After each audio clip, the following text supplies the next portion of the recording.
Chapter 14 butterflies. कहानी शुरू करने से पहले अगर आपने इससे पहले वाले चैप्टर्स नहीं देखे हैं तो नीचे दिए गए डिस्क्रिप्शन के लिंक में जाकर आप देख सकते हैं। तो फिर कहानी शुरू करते हैं। कहानी की शुरुआत में एक कार टनल से होकर जा रही होती है, जिसमें बैठी एक लड़की उस ड्राइवर से पूछती है कि कुरुजुचो किस तरह का जगह है। फिर ड्राइवर बताता है ये एक छोटा सा शहर है जो मिडोरियामाशी के पश्चिम क्षेत्र में आता है। यहाँ का पॉपुलेशन 6000 है और ये शहर समुद्र और पहाड़ से घिरा हुआ है। काश मैं आपको इसके विषय में और भी बता सकता, लेकिन हुरिकन नंबर 1 और नंबर 2 के तबाही के बाद कोई रिपोर्ट नहीं आई। हमने हुरिकन नंबर 3, 4, 5 और 6 के तूफान के साथ हमारे अंदर ही अंदर जितने भी कॉन्टेक्ट थे सारे कॉन्टेक्ट्स खो दिए। वहाँ कुछ भी हो सकता है। फिर पिछली सीट पर बैठा हुआ बंदा कहता है हम वहाँ जाने वाले पहले रिपोर्टर्स नहीं हैं। मैं तो ये सोच रहा हूँ कि वहाँ दूसरों के साथ क्या हुआ होगा। फिर ड्राइवर कहता है इसलिए तो उन्होंने हमें यही पता करने के लिए भेजा है।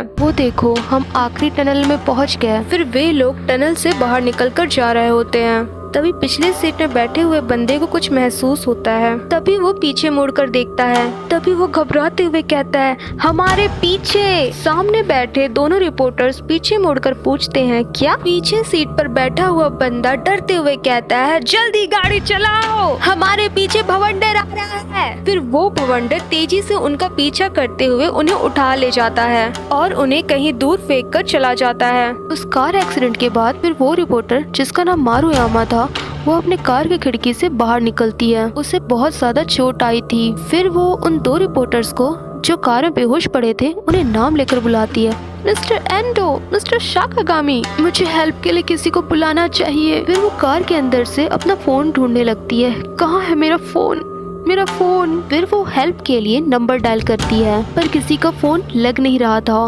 इतना अजीब बात है, यहाँ सिग्नल नहीं है। अब मैं क्या करूं? मुझे कहीं से मदद लानी चाहिए। फिर वहाँ से लंगड़ाते लंगड़ाते वो जाने लगती है। हाँ, कितनी अजीब बात है। मुझे हवा में भारीपन महसूस हो रहा है या फिर मैं ही भारी हूँ। यहाँ ठंड नहीं है लेकिन मैं जो सांस ले रही हूँ वो मैं देख सकती हूँ। फिर वो अपने सामने दो कार्स को पलटे हुए देखती है। ओह, यहाँ और भी कारें पलटी हुई है, लेकिन यहाँ इतनी शांति क्यों है? क्या मैं शहर के पास हूँ? फिर वो देखकर अचानक चौंक जाती है। क्या? वहाँ कुरुजुचो का सारा घर टूटकर चकनाचूर हो चुका था। यहाँ कुछ भी नहीं बचा, बस टूटी हुई लकड़ियाँ बची है। क्या ये सब हुरिकेन तूफान ने किया? फिर वो हेलीकॉप्टर को उड़ता हुआ देखती है। ये तो टीवी हेलीकॉप्टर है। फिर वो देखकर चौंक जाती है। वहाँ भवंडर आकर हेलीकॉप्टर को अपने अंदर समाकर कहीं ले जाता है। वो देखती है हेलीकॉप्टर को वो भवंडर पानी के अंदर ले जाता है। वो तो क्रैश हो गया, वहाँ तो पानी है। फिर वो जाते हुए कहती है जरूर वो तालाब में गिरा होगा, मुझे हेल्प के लिए किसी को ढूंढना चाहिए। फिर वो जाते हुए एक इंसान के लाश को लकड़ियों के ढेर में देखती है जो बहुत दिन हो जाने की वजह से सड़कर गल चुकी थी और उसमें से बांस आ रही थी। वो नाक बंद किए वहाँ से निकल जाती है। वो कहती है जितना मैं करीब जा रही हूँ उतना ही मैं लाशों के ढेरों को देख रही हूँ। क्या यहाँ कोई जिंदा भी बचा है? ये कैसी आवाज है? ये तो हेलीकॉप्टर जहाँ क्रैश हुआ था वहाँ से आवाज आ रही है। और फिर आगे देखकर वो चौंक जाती है। वो देखती है वो तालाब भवंडर की तरह गोल गोल घूम रहा था। ये कैसा तालाब है? उसके बाद वो 3 बच्चों को बंधा हुआ पाती है जो मुंह से पांव तक लकड़ी के ऊपर कपड़े से बंधे हुए थे। वो दौड़कर उनके पास जाती है। ओह गॉड, तुम बच्चों को ऐसा किसने बांधा? मैं तुम्हें खोल देती हूँ। क्या तुम बच्चे लोग ठीक हो? कितना देर से तुम लोग बंधे हुए थे और तुम लोगों को किसने बांधा? वे बच्चे कुछ रिस्पॉन्स नहीं करते। वे लोग बिना जवाब दिए वहाँ से जाने लगते हैं। हे रुको, तुम लोग कहाँ जा रहे हो? हे रुक जाओ, क्या यहाँ आसपास कोई बड़े लोग मिलेंगे? हे रुक जाओ। वे बच्चे उसका एक भी बात नहीं सुन रहे थे और चलते चलते वे लोग एक घर के पास पहुँचते हैं जो पूरी तरीके से क्रैक हो चुकी थी। फिर वे तीनों एक दूसरे का शक्ल देखकर हंसने लगते हैं और अपने मुंह से तीनों एक फूंक मारते हैं। उनके एक फूंक से वहाँ एक भवंडर पैदा हो जाता है जो पूरे घर को उड़ाकर गिरा देता है। वे बच्चे गिरता हुआ घर को देखकर मजे से हंसने लगते हैं। वो रिपोर्टर उनकी हरकतों को देखकर चौंक जाती है और कहती है आखिर इस दुनिया में हो क्या रहा है? उन तीनों में से एक लड़का कहता है, हे देखो ये तो वही है ना। दूसरा लड़का कहता है, हाँ वही बेकार, तो चलो इसे शेयर कराते हैं। ओह हाँ, इससे करके देखते हैं। फिर वो मोटा सा लड़का हाथ ऊपर से नीचे की ओर मारता है, जिससे एक भवंडर पैदा होता है। वो रिपोर्टर उस भवंडर को देखकर भागने लगती है और नीचे गिर जाती है और खड़ी होकर फिर से भागने लगती है। फिर वे बच्चे कहते हैं, वो हमसे दूर भाग रही है, चलो उसका धीरे धीरे पीछा करते हैं। वे बच्चे कहने लगते हैं, इतना मत भागो नहीं तो हमारे पीछे भवंडर बन जाएगा। रिपोर्टर धीरे धीरे भागने लगती है और वे लड़के धीरे धीरे उसका पीछा करने लगते हैं। रिपोर्टर कहती है, आखिर बात क्या है। फिर वे तीनों रिपोर्टर पर एक फूंक मारते हैं, जिससे बचने के लिए रिपोर्टर नीचे गिर जाती है और वो भवंडर उसके ऊपर से पार हो जाता है। वे बच्चे कहते हैं, शिट, ये फिर से बच गई। दूसरा बच्चा कहता है, मैंने तो सोचा था पिछले बार से ज्यादा इसको चोट आएगी। फिर वो रिपोर्टर कहती है, तुम करना क्या चाह रहे हो, मुझसे तुम दूर रहो। फिर उनमें से एक बच्चा कहता है, हम तुम्हें खत्म कर देंगे। और वो रिपोर्टर कहती है, नहीं। वो इतना ज्यादा जोर से चिल्लाती है कि उसके मुंह से निकल रहा श्वास की वजह से वहाँ बहुत बड़ा भवंडर बन जाता है, जिसकी वजह से वे तीनों लड़के उस भवंडर में उड़ जाते हैं। भवंडर उन तीनों लड़के को लेकर वहाँ से चला जाता है और वो रिपोर्टर बस देखते रह जाती है। वो रिपोर्टर कहती है, ये कैसे हुआ और यहाँ क्या हो रहा है। फिर पीछे से कीरी आकर पूछती है, क्या आप ठीक हैं? कीरी कहती है, आपको बहुत ज्यादा चोट लगी है, क्या आप चल सकते हैं? मित्सु, तुम जरा थोड़ा धीरे चलोगे? फिर वो रिपोर्टर अपना परिचय देती है, मेरा नाम ची मारियामा है, मैं एक रिपोर्टर हूँ, वो भी टोयो टेलीविजन की। कीरी कहती है, टोयो टीवी? तभी मैं सोचूं आप जानी पहचाने से क्यों लग रही हैं। फिर कीरी अपना परिचय देती है, मैं कीरी गोशिमा हूँ और ये मेरा भाई मित्सु है, हम अभी खाने के तलाश में हैं। फिर वो रिपोर्टर मारुयामा कहती है, मैं बहुत ज्यादा कंफ्यूज हूँ, आखिर यहाँ हो क्या रहा है। फिर कीरी कहती है, तुम जितना सोचोगी उतना ज्यादा यहाँ हवा चलेगा, इसलिए ज्यादा मत सोचो। कीरी कहती है, यहाँ तक थोड़ा सा भी हलचल होने पर और ज्यादा तेज आवाज निकालने पर यहाँ भवंडर पैदा हो सकता है। ऐसा कहा जाता है ये सब ज्यादा ताकत लगाने की वजह से और हवा के दबाव की वजह से हो रहा है, जिसे ड्रैगन फ्लाई पॉन्ड ने अपने अंदर खींच लिया है। वो तालाब सारे हुरिकन्स जैसे तूफान को अपने अंदर खींच लिया है। उसने पूरे 6 हुरिकन्स को अपने अंदर निकल लिया है। अब ये सिर्फ घूमने वाला पुल बन गया है जो कभी भी रुकने वाला नहीं। हमें यहाँ से धीरे धीरे चलना होगा, कोई भी और भवंडर मत बनाना। मुझे ये कोई आइडिया नहीं है ये कब तक जाएगा। फिर वो रिपोर्टर कहती है, रुको, तुम्हारा मतलब कि मैं भी एक भवंडर बना सकती हूँ? कीरी कहती है, हाँ, कोई भी बना सकता है। कीरी कहती है, तो प्लीज तुम अपनी आवाज थोड़ी धीरे करो, अगर तुम सांस भी लेती हो तो उससे भी एक भवंडर बन सकता है। रिपोर्टर कहती है, असंभव, ये नहीं हो सकता।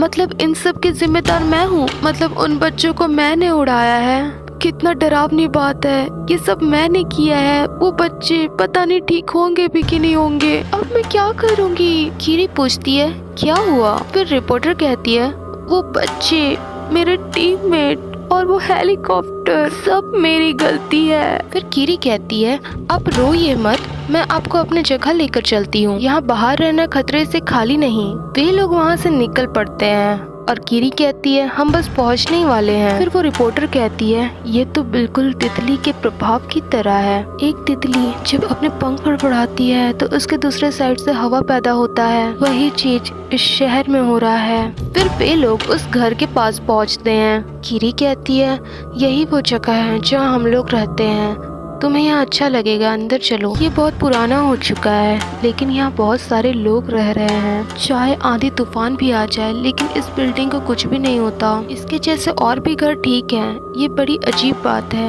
क्योंकि ये बहुत अजीबोगरीब शेप में है। मित्सु कहता है, हम घर आ गए। कीरी उस रिपोर्टर को अंदर चलने को कहती है, अंदर चलो, यहाँ तुम सेफ रहोगी, हमारा पुराना जगह इन्फेक्टेड नहीं है। फिर वो रिपोर्टर उस घर में अंदर जाती है। उस घर में बहुत सारे लोग रहते हैं। कीरी के डैड कहते हैं, कीरी तुम गेस्ट को लेकर आई हो?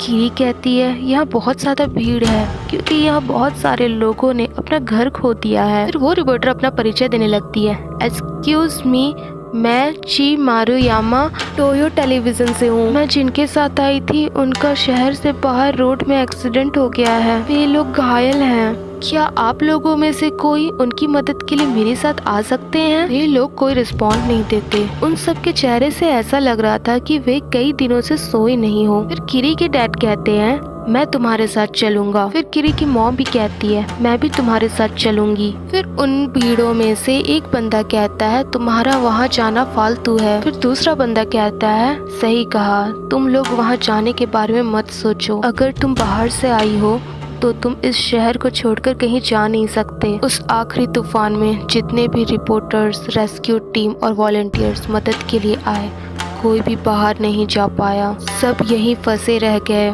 फिर वो रिपोर्टर कहती है कोई बाहर नहीं गया। फिर वो बंदा कहता है इस शहर में कुछ अजीब शक्ति है जो हमें स्पाइरल में खींच लेती है। फिर दूसरा बंदा कहता है यहाँ तक कि फोन में सिग्नल तक नहीं मिल रहा। फिर किरी के डैड उस रिपोर्टर से कहते हैं तुम उनकी बात मत सुनो, चलो हमें यहाँ से चलना चाहिए। जब वे लोग वहाँ से जा रहे थे तभी अचानक उनके सामने वही बच्चे खड़े हो जाते हैं। उनके सामने सिर्फ 2 ही बच्चे खड़े थे।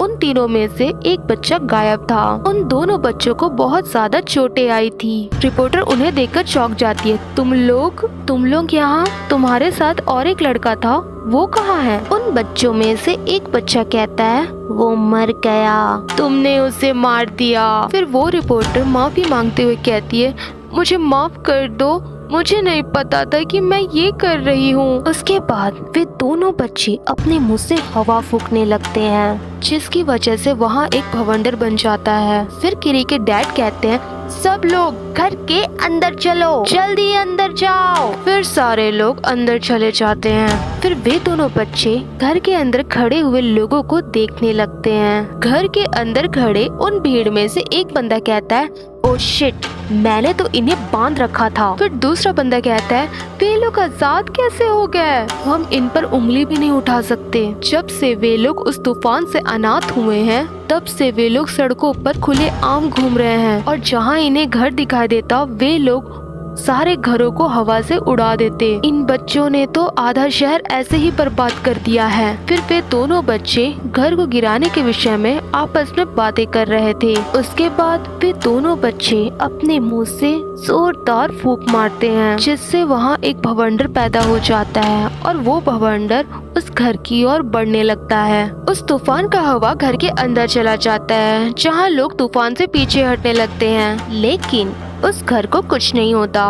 फिर वे बच्चे आपस में कहते हैं कितनी अजीब बात है, ये घर गिरा नहीं जबकि हमने बहुत जोर से फूंक मारा था। फिर वे बच्चे उस घर को गिराने के लिए 2 लकड़ी का पाटा उठाते हैं, फिर जोर से ऊपर से नीचे की ओर हवा मारते हैं जिसके कारण वहाँ एक बहुत बड़ा और बहुत ज्यादा स्ट्रॉन्ग भवंडर बन जाता है।